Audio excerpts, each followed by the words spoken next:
అంతటా ఆ కననయ్యున్న ఆ శిశువు పరలోకములో దేవుని సన్నిధికి చేరెను.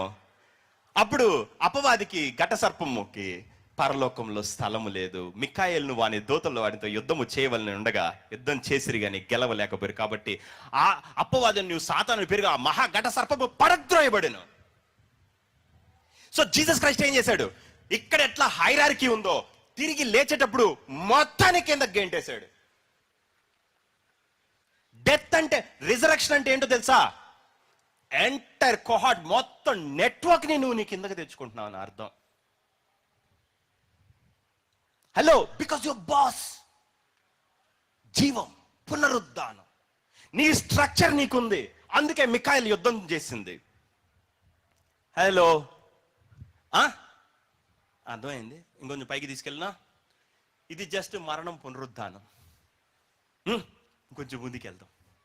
యేసుక్రీస్తు తిరిగి లేచాడా? దేవుని దగ్గరికి వెళ్ళి కూర్చున్నాడా? ఇప్పుడు మీరు లాజరుని, యేసుక్రీస్తుని, వీళ్ళ ప్యాటర్న్ మీరు బాగా అర్థం చేసుకోవాలి. వాళ్ళు లేచేటప్పుడు ఏం జరుగుతుంది, వాళ్ళు లేచేటప్పుడు ఏం జరుగుతుంది. ఆదాము చనిపోయేటప్పుడు ఏం జరిగిందంటే, సర్పం వేసిన కాటుకి శరీరముతో ఆత్మని చంపగలిగింది. నా ఆత్మ శరీరాన్ని చంపగలిగితే ఇట్ విల్ లివ్. అర్థమవుతుంది కదా? కాబట్టి అక్కడ ఒకడు చచ్చాడు అని దాని అర్థం, ఒక స్పిరిట్. ఓకే, లాజరు బికేమ్ పొటెంట్, బలవంతుడే. లాజరు బయటికి రా. మరణం కింద, బయటికి నడుచుకుంటా వచ్చాడు. వీడు పరిగెత్తుకుంటూ వెళ్ళి చెప్పాడు.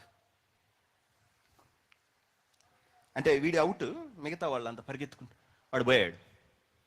హే, మనల్ని తల మీద కొట్టేవాడు ఎవరు ఉండరు, ఆయన వచ్చి పిలిచాడు, అయిపోయింది. ఓకే, మన బెటాలియన్ తోలండి అన్నాడు. వెంటనే లాజరు లేపాడా, లాజరు లేపాడా, ఆయన చంపవాలని వాళ్ళు యోచన చేసిరి. లాజర్ని చంపాడు. అనేకులు వచ్చి, మీకు అర్థమైంది అనుకుంటా, కిందంతా అందుకు జరుగుతుంది. ఎవడైనా గొప్పడు అవుతుంటే, ఎవడైనా దేవుళ్ళు ఎదుగుతుంటే, నువ్వు బాగుంటే, సుభిక్షంగా దేవుడు మూలాన నువ్వు 4 లాభం పొందితే ఎందుకు ప్రజలు నీకు అగేన్స్ట్ అవుతారో తెలుసా? నువ్వు ఒకరిని చంపేస్తావు, డెవిల్ని కాళ్ళ కింద ఉంచుకున్నావు, అందుకు కుళ్ళు, వ్యసనం.